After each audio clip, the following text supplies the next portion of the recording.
Introducing a new book. Start by looking at the book and letting the child know the title, Little Things.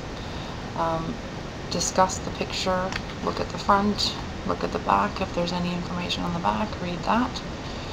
When you look at the title, make sure you give the child then the opportunity to have a look through the book, and when you get to each page you can talk about what little things they might see. So when, for example, when you get to this page, we'll ask the child, what's little in this picture? Well, the truck is little. So this book is talking about toys. You can discuss that. When you have the opportunity, make sure you're using the vocabulary that they're going to be seeing.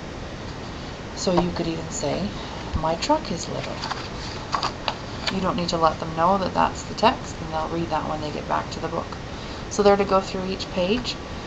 For example, bulldozer, you might ask them what it is. You can let them know what the word is. When you tell them the word, you can say, where do you think it says bulldozer? Where does it say bulldozer?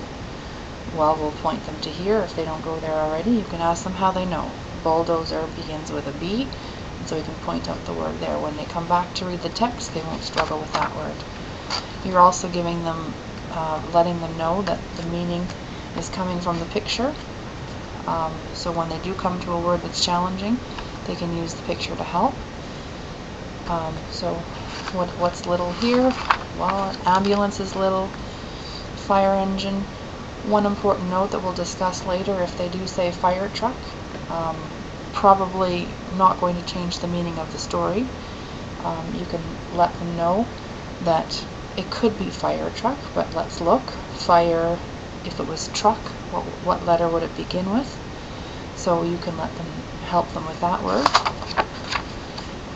Bus, you can ask them randomly on different pages how they know, or where, if they can find the word bus, and ask them to look for the letter that it begins with.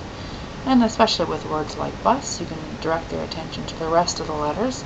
Certainly that's a word that they could sound completely out on their own.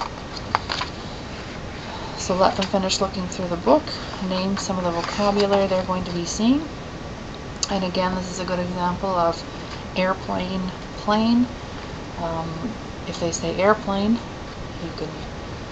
it could be airplane, but let's look. So what does that begin with? And see if they can correct that. Okay, and as you get to the end of the book, go back, make sure you let them know the title again, and they can tell you the title, Little Things, and let them begin reading. You may want to take a little extra time establishing the pattern in the book as you go, but the importance of introducing new books, the book walk, is to make sure they get that more tricky vocabulary. Once they establish the pattern, and we'll discuss that later, they should be good to go.